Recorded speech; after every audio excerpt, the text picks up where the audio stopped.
እውነት አጓዳ አልሄዳችሁም? አሁን አልሄዳችሁ ተባረኩ። እንግዲያማ ልባችሁ ማን ጋር ነው?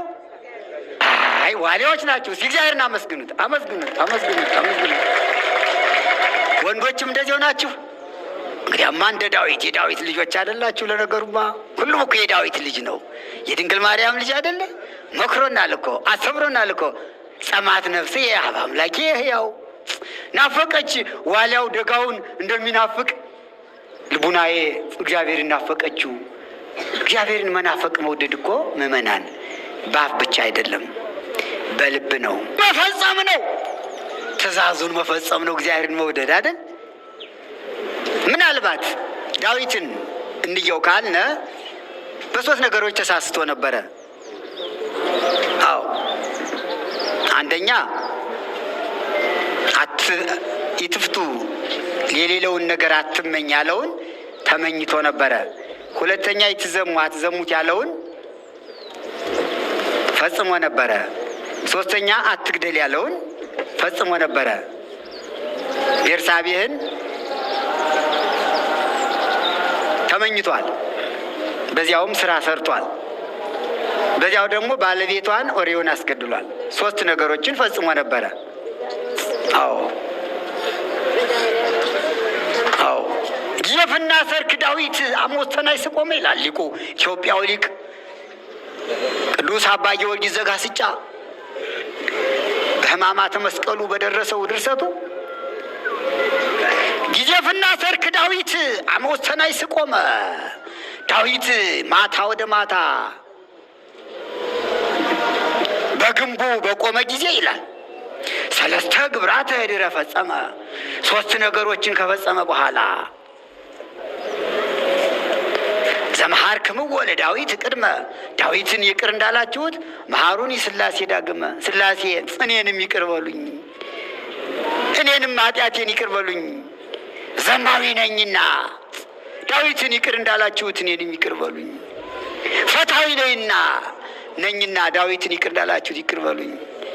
ቀታሊ ነኝና ዳዊትን ይቅር እንዳላችሁት እኔንም ይቅር በሉኝ ብሎ አባ ጊዮርጊስ እንደጸለየው ዳዊት በንስሐ ተመልሶ ንስሐ ገብቶ ኃጢአት ሁሉ ርቆለት ልበ አምላክነቱ እንዳለ ሆኗልና ምእመናን በኃጢአትም ብንስተነካከል ብንወድቅ የእግዚአብሔር ፍቅር ከልባችን መኖሩን የምናውቀው በንስሐ ይቅርታ ጠይቀን ስንወደው ነው። ፍቅሩ እንደዚያ ነው። ንስሐ አንዱ የእግዚአብሔር የፍቅር መግለጫ ነው። ኃጢአት የሰራ ሰው ንስሐ ከገባ እግዚአብሔርን ይወዳል። እንደ ዋሊያ በደጋ መኖር እንደሚወድ ልቡና የእግዚአብሔርን ትወዳለች እንዳለው ሁሉ ልቡናችን እግዚአብሔርን ከወደደች ንስሐ መግባት፣ ሕጉን መጠበቅ፣ ቅዱስ ሥጋውን ክቡር ደሙን መቀበል ያደረግነ ልቡናችን ይወዳል። ዋሊያ ውሃ እንዴት ይጠማዋል? በደጋ መኖርን ያዘወተረበት ምክንያት ውሃ ስለሚጠማው ነው ብለናል። ውሃ የሚጠማው ምን በልቶ ነው? መቼም ሰው ውሃ የሚጠማው ጨው የበዛበት ምግብ ከበላ አንዳንድ ነገር ሲሆን ነው አይደል? ዝም ብሎ ውሃ ጥም አይመጣም። ፀሐይ ካልመጣ አሁን ፀሐይቱ እየመታቻችሁ ነው። ኋላ በደንብ ውሃ ታስጠጣቸዋለች። ጥሩ ነው አይደል? አዎ እንዲሁም የአሁኑ ዘመን ኑሮ ምግቡ እንዲያ እያለ ስለሆነ በደንብ ፀሐይ እየሞቅ ነው ውሃ እንጠጣ አይሻልም? እንደ ዋሊያ እንሁን። ውሃ እኮ ጥሩ ነው። አዎ ፀሐይ ሲመታ ጨው ሞቅ ያለ ምግብ ስንመገብ 2 ሊትር ውሃ ያስጠጣል አይደል? ያን ጊዜ ገጭ ይላል። ይሄ አይሞላም። እና ፀሐይ መመታታችንም ጥሩ ነው ለማለት ፈልጌ ነው። አይጎዳንም። አንዳንድ ጊዜ ውሃ ያስጠጣል፣ ለዘመነ ረሃብ ያግዛል። ውሃ ጥም ጥሩ ነው። አዎ እና ነቢዩ ዋሊያን በጓሳ መኖር ወደደ ያለበት ምስጢር አመጋገቡን ጭምር ለመግለጽ ነው። ዋሊያ ባለበት አካባቢ እባቦች አሉ፣ ዋሻ አለ እና ያን እባብ ሰንጥቆ ይበለዋል። ዋሊያው ይበለዋል። አንፈራፍሮን እርግጥ ያደርግና ይበለዋል። ራሱን ቆርጦ ይጥላል። መርዙን ይበላል። ግን እግዚአብሔር እግዚአብሔር የሰጠው ጥበብ፣ እግዚአብሔር የገለጸለት ምስጢር በጣም የሚደንቅ ነው። በጣም በጣም በጣም በጣም እባብም ጥበበኛ ነው። በወንጌል መድኃኔዓለም ክርስቶስ ሲያስተምር በማቴዎስ ወንጌል 10 ላይ ምን አለ? ኩኑ ጠቢባነ ከመ አርዌ ምድር ወየዋሃነ ከመ ርግብ። እናንተ ሰዎች ወይም ቅዱሳን አባቶቻችን ሐዋርያት ሲያስተምራቸው እንደ ርግብ የዋሆች እንደ እባብ ልባሞች ሁኑ ብሎ ነበር። እባብ ልባምነቱ መርዙ የራሱ መርዝ አለ፣ የሚይዘው በምላሱ ነው እና ውሃ እሱም ይጠጣል። ውሃ ሲጠጣ በምላሱ የያዛትን መርዝ ይተፋታል ደንጊያ ላይ። ከዚያ በኋላ ከተፋ በኋላ አፉን ይግመጠመጣል፣ ይለቀልቃል፣ ቅሬታ መርዝ እንዳይኖረው። ቂመኛ ሰው ከታረቀ በኋላ ቂሙን ካልፈታ እባብ ማለት ነው። እባብ መጀመሪያ ይግመጠመጣል ከውሃው በደንብ አድርጎ አለቃለቀ በኋላ ምሬቱ ካፉ ላይ ስለሚኖር ይተፋዋል። 2 ጊዜ ይግመጠመጣል፣ 3ኛ ይግመጠመጣል። አፉን ከመረረው አሁንም ይግመጠመጣል። ይጎማመጣል ይባል ይጎማመጣል። እዚያ በኋላ ካፉ ላይ መርዙ ሲጠፋ የራሱ መርዝ እኮ ነው። ሲጠፋለት ውሃውን በደንብ አድርጎ ይጠጣል። ከጠጣ በኋላ ያችን መርዝ አንስቶ እንደገና በምላሱ ይይዛል። ከባድ እኮ ነው። ተፈጥሮ ለየት ያለ ነው እና እንደ እባብ ልባሞች ሁኑ ያለ መድኃኔዓለም ክርስቶስ እሱ የራሱ መርዝ እንዳይጎዳው መርዙን ተፍቶ ነው ውሃ የሚጠጣና እናንተም እንደዚያ ሁኑ፣ መርዛሞች እንዳትሆኑ። ቂም በቀል አትያዙ፣ ይጎዳችኋል። ቂም በቀል መርዝ ነው አይደል? በቂም በበቀል ሁናችሁ ጸሎት ብትጸልዩ አይጠቅማችሁም፣ ብትጾሙም አይጠቅማችሁም።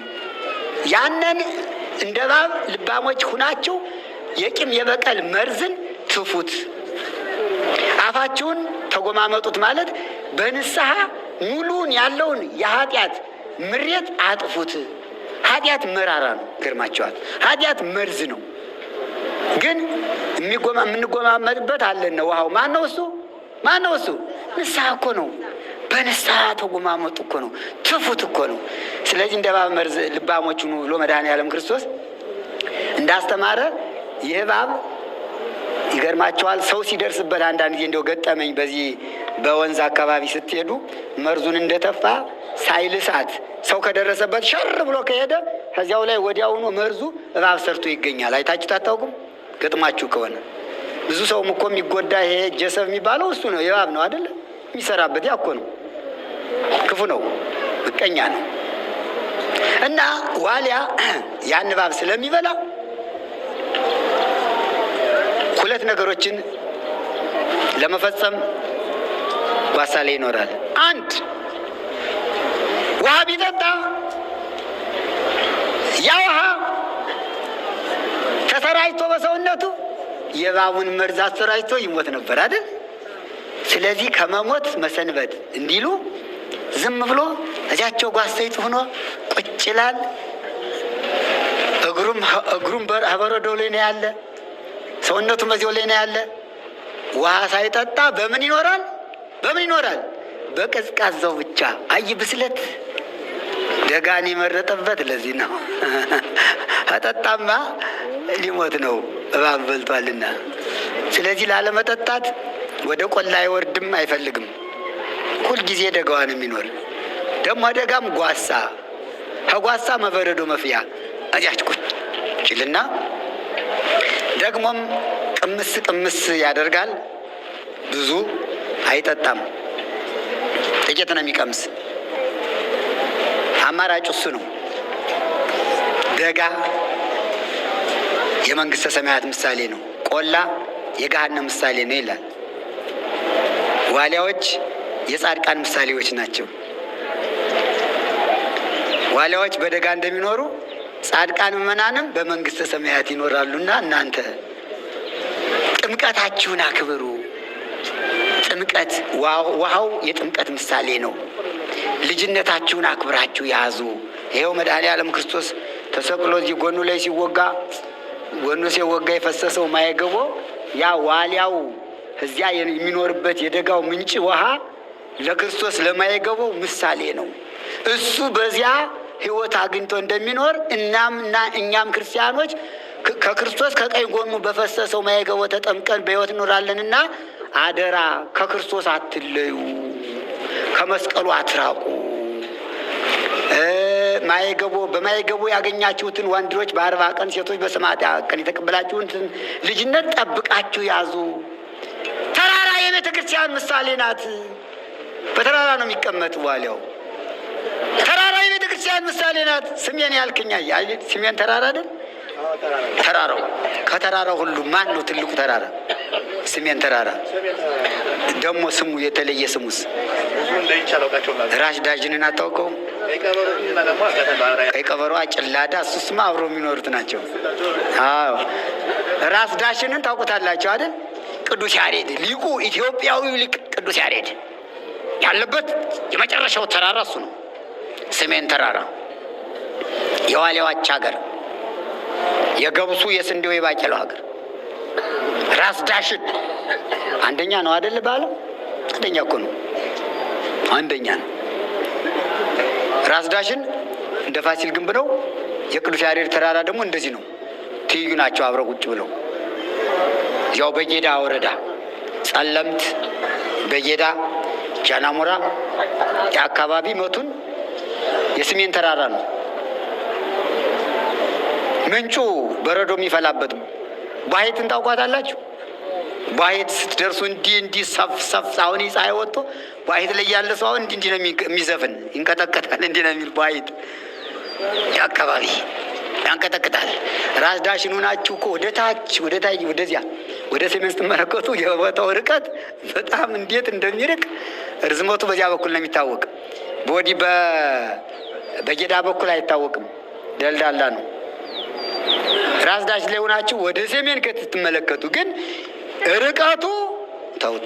በዓለም አንደኛም የተባለ ለዚያ ነው፣ በዚያ በኩል ነው ያለ እና ተራራ ላይ መውጣቱ ዋሊያው የምዕመናን ምሳሌ፣ ተራራ የቤተ ክርስቲያን ምሳሌ። ዋሊያ በተራራ ላይ እንደሚኖር ምዕመናኑ የቤተ ክርስቲያን ይሰበሰባሉ።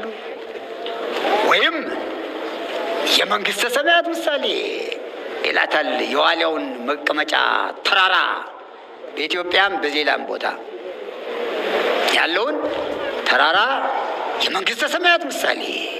ያን ተራራ ለማውጣት ብዙ ድካም አለ፣ ብዙ ድካም አለ።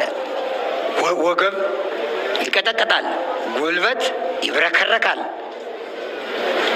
ተራራውን ለመውጣት እዚያ ከወጡ በኋላ ግን ወደዚህም ወደ ምስራቅ፣ ወደ ምዕራብ፣ ወደ ሰሜን፣ ወደ ደቡብ በተመለከቱ ጊዜ በጣም ደስ ይላል። ተራራው ላይ ግን ለማየት መውጣት ያስፈልጋል። መውጣቱ ደግሞ እንዲሁ በደስታ የተመቻቸ አይደለም። ግሸን ሄዳችሁ እንኳን ደህና መጣችሁ። ተራራይቱ እንዴት አደረገቻችሁ? ትንሽ ናት፣ የግሸን እንኳን ትንሽ ናት፣ ግን ቢሆንም አላት።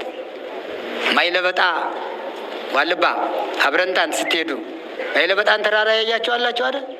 የማይለበጣ ተራራ አጭርና ግን በጣም ከባድና እንዲቀጥ ያለች ናት። የቅዱስ ያሬድ ተራራስ ዝቋላ ሲሄዳችኋላችሁ? የ2 ሰዓት ተራራ ዝቋላ አቡነ ገብረ መንፈስ ቅዱስ ሲጨነቅ ወጣቱ የአዲስ አበባ ወጣት ሂዶ እዚያ ሲደርስ በእግሩ ሲወጣ የ2 ሰዓት እንዴት ብሎ ይጨነቃል። እዚያ ጠላ ተቀምጦ ይሰጧቸዋል። ጠላ ጠጥቶ የማያውቀው ለመንገድ ጥሩ ነው እያሉ ጠላ ሻጮች ሲሰጡት ለመንገድ ጥሩ ነው ቀምሶ የማያውቀው ይሰጣና ወዲያው ራሱን ፀሐይ ሲመታው ክብልል እዚያው ወድቆ እንዳለ አንድ ጊዜ ታየ። ያየው ትርኢት በጣም ይገርማል።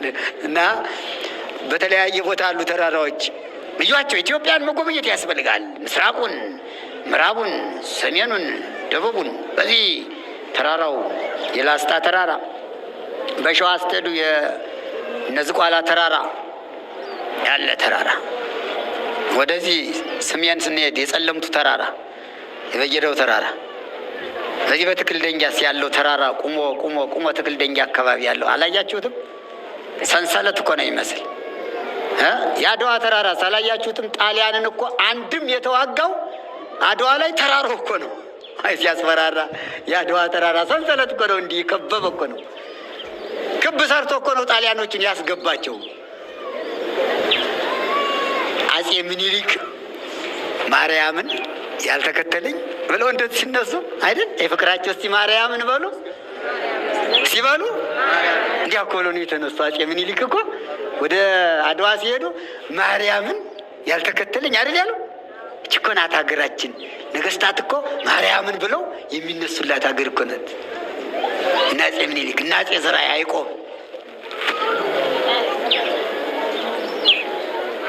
ሃይማኖት ግን ሚስትህን ሀገር ግን የሚነጥቅ ስለመጣ ማርያምን ያልተከተለኝ ሲሉ የኢትዮጵያ ሕዝብ ማርያምን የሚወድ ስለሆነ አብሮ ተከተላቸው። አያችሁ እናንተ ስሟ እኮ ነው፣ ፍቅሯ እኮ ነው። አፄ ምኒልክ እኮ አይ እኔን ያልተከተለ ቢሉ እኮ የሚከተላቸው አይኖርም አይደል? ግን ማርያምን ሲሉ ውይ ፍቅሯ።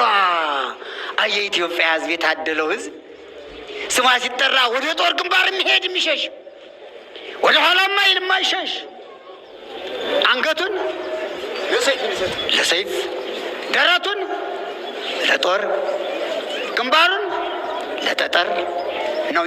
እግሩን ለጠጠር ደረቱን ለጦር ሰጥቶ ጣሊያንን አንበርክኮ የመለሰው እኮ በድንግል ማርያም ስም መሆኑን እናውቃለን። ታሪኩ እኮ ነው አይደለም? ማርያምን ያልተከተለኝ ሲሉ እሷንማ አለና እንዳለ ወደ ኢትዮጵያ ሕዝብ ምስራቁ፣ ምዕራቡ፣ ሰሜን፣ ደቡብ አጥለቀለቀው። እዚያ ሲደርስ ደግሞ የሰሜን ተራራ አካቦ ያዘው። ቀለበት ሰራ የአድዋ ተራራ። እዚያ ላይማ ቅዱስ ጊዮርጊስ ፈረሱን ጭኖ በነጭ በጻዕዳ ፈረሱ መጣ። በፈረሱ ነው ቅዱስ ጊዮርጊስ ፍጡነ ረድኤት ፈጣኑ ጊዮርጊስ መሀል ለመሀል ሰንጥቆት ሲሄድ ጣሊያኑን እያቀመሰው ሲሄድ እንደደራጉት እዚያ ሲያቀምሰው ወደቁና ኋላ ሲጽፉ ምን አሉ? ታሪኩን ሲጽፉ ጣሊያኖች እኛን እኮ የተዋጋን አንድ በነጭ ፈረስ የተቀመጠ ወጣት ነው ብለው የቅዱስ ጊዮርጊስን ተራዳይነት መሰከሩ።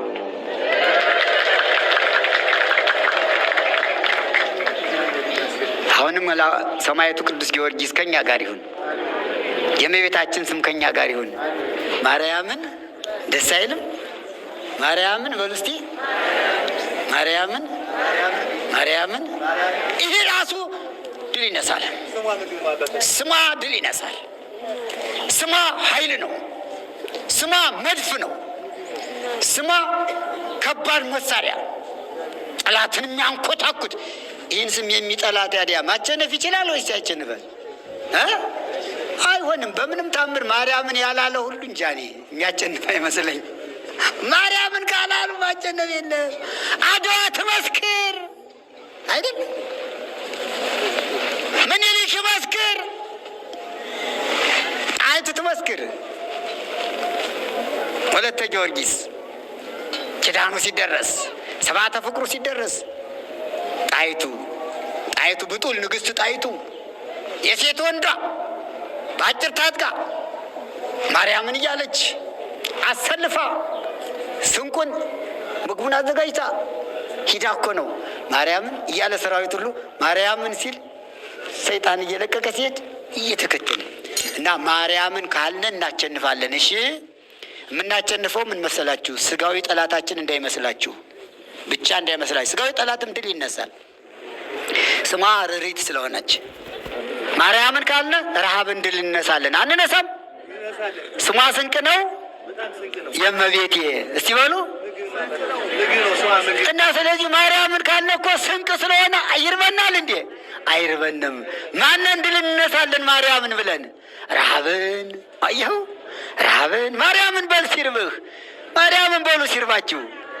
ጥጋብ ነው እሷ ስሟ ጥጋብ፣ ጸጋ ወሀብት ይላታል። ማርያም ብሂል ጸጋ ወሀብት። ማርያም ማለት ጸጋ ሀብት ማለት ስጦታ ማለት ነው። እንጀራ ማለት ነው ይላል። ውሃ ማለት ነው ይላል ስሟ የእመቤቴ። ለዚህ እኮ ነው እናቶቻችን ስሟ ስንቅ ነው የእመቤቴ። አሁን በላእጥፍ ሸኑሬ ነው የመጣሁ። እሺ ያን መድኃኔዓለም ደግሞ መጥቶ ትናንት ማታ ነው የመጣሁ። እሰይ የግሸኑ አባት አጨብጭቡላቸው፣ እየመሰከሩ ነው። ይሄ ስሟ ስንቅ ነው ብዬ ነው የመጣሁ። ስንቅ ነው ስሟ ስንቅ ነው።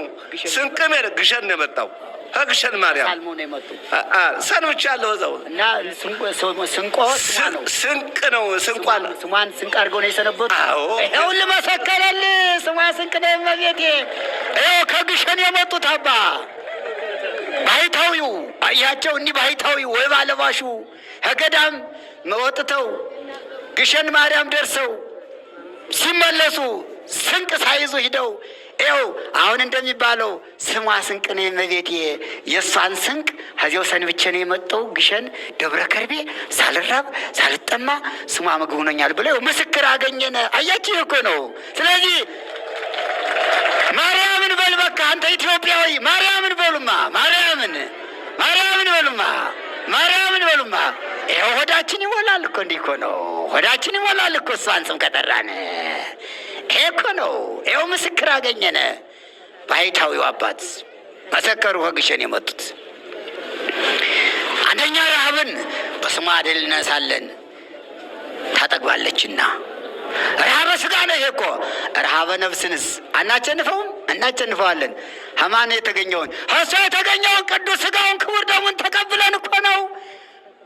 ማርያምን እኮ ካልነ ከእሷ የተዋህደው ስጋ ነው፣ ከእሷ የተዋህደው ደም ነው የምንቀበለው። ቅዱስ ስጋው ክቡር ደሙ የነፍሳችን ረሃብ የስጋችን ብቻ አይደለችም እኮ እመቤታችን።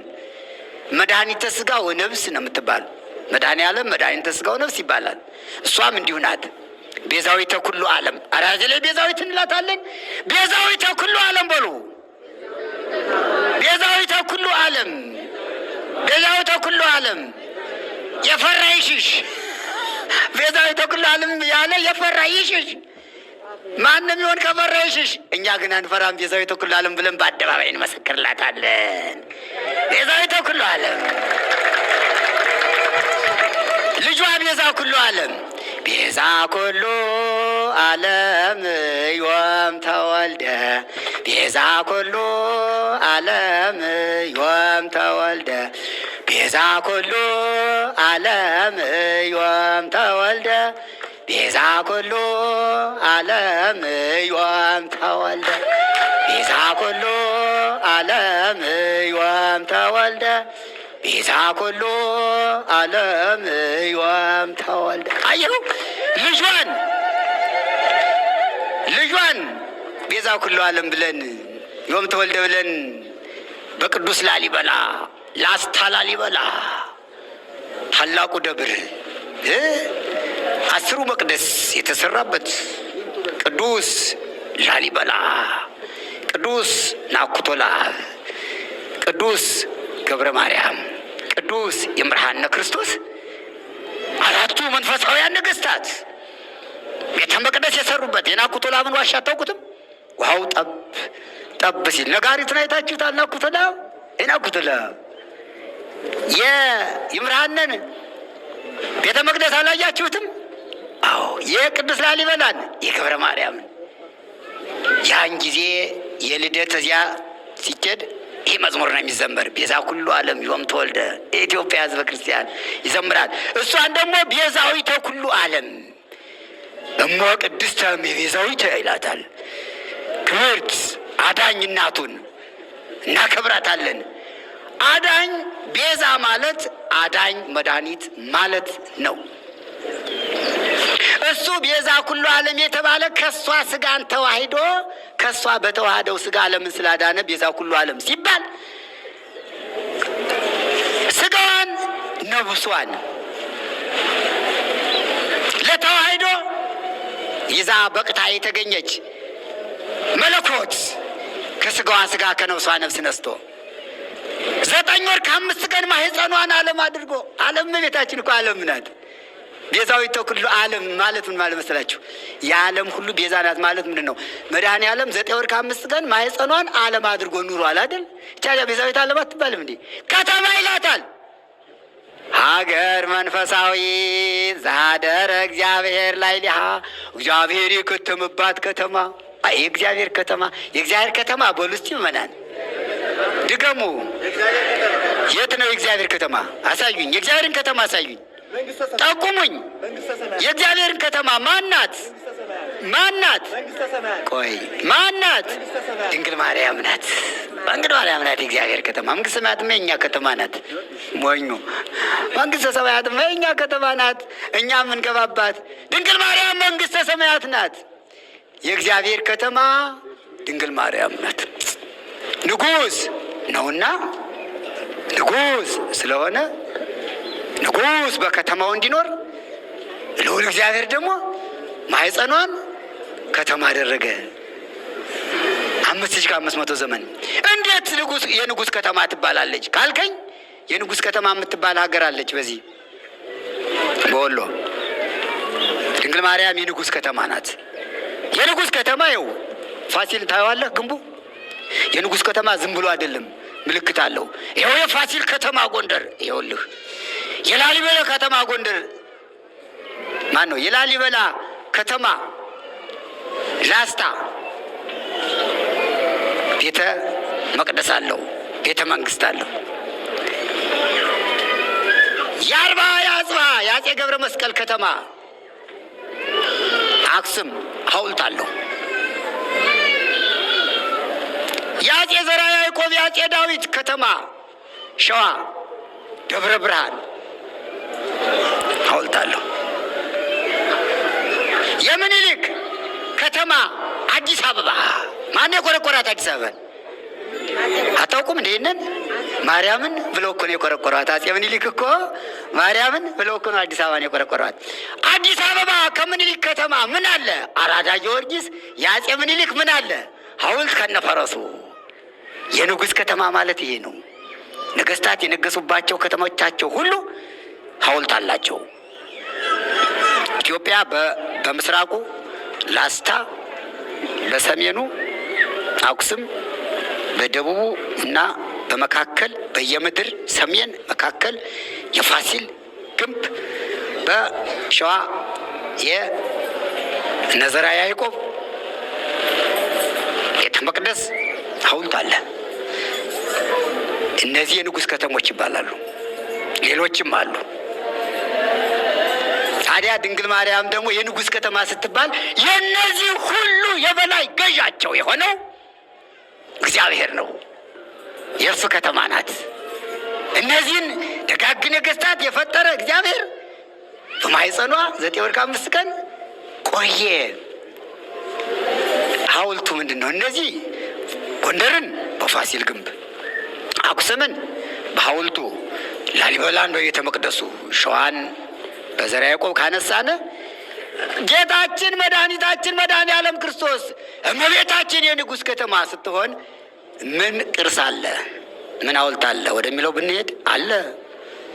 ሰማይን ከነ ግሱ ምድርን ከነ ልብሱ እንደያዘ ነው የተጸነሰ። አይገርምም? ይህ ነው ብለህ የምታስቀምጠው የተለየ ቅርስ ሳይኖር እያው ይህ ሰማይ ቅርስ ነው አይደለም? ሰማይ ቅርስ ነው አይደለም? ምድር ቅርስ ነው አይደለም? ይህንን በመሃል እጁ እንደያዘ ነው የተጸነሰ። አየሃት? አየሃት? እችን ከተማ አየሃት? እችን ውብ ከተማ አየሃት? እችን ቅድስት ከተማ አየሃት? እችን ክብርት ከተማ አየሃት? እችን አዳኝ ሁሉ የሚገኝባት ከተማ አየሃት? ምግበ ሥጋ ምግበ ነፍስ የሚገኝባትን ከተማ አየሃት? እሷ ማን ናት? እሷ ማን ናት? ድንግል ማርያም ቤዛዊተ ኩሉ ዓለም፣ ቤዛዊተ ኩሉ ዓለም በሏት እንላታለን የሚል ለማለት የፈራ ካለ የተጋለበ ነው። ይጋልበው፣ እዚሁ ይጋልበው። ይወድቃል። ኮርቸው እንዲህ ሲል በደንብ እርካብ ስላረገጠ መውደቁ አይቀርም። እሷን የያዘ ግን ማርያምን ይላል፣ ይሰምታል፣ ያሸንፋል፣ በስጋውም በነፍሱም ይጠቀማል። እና ቤዛዊተ ኩሉ ዓለም እያላችሁ ነው መጸለይ። እሺ፣ አንዳንዶቹ እንደዚህ ነው አትባልም ቢሉ እነሱ ይኖራቸዋል የማይሉበት። እንግዲህ ለዓለም ማለት ምላሳቸውን የያዛቸው ሊኖር ይችላል አይደል? አዎ፣ ምላሱን የተያዘ መቼም መናገር አይችልም፣ ይኮላተፋል። እንደዚያ ነው። እኛ ግን አንደበታችን ርቱ አድርገን ማርያም ቤዛዊተ ኩሉ ዓለም እንላታለን። ቤዛዊተ ኩሉ ዓለም፣ ቤዛዊተ ኩሉ ዓለም፣ ቤዛዊተ ኩሉ ዓለም ነው እና ከተማ ናት፣ ተራራ ናት። ዋልያው በተራራ መንግስተ ሰማያት ድንግል ማርያም ናት። መንግስተ ሰማያት የምትወረስ በሷ ነው። ስጋውን ደሙን ተቀብለን ማየገቦን ከጎኑ የፈሰሰውን ማየገቦን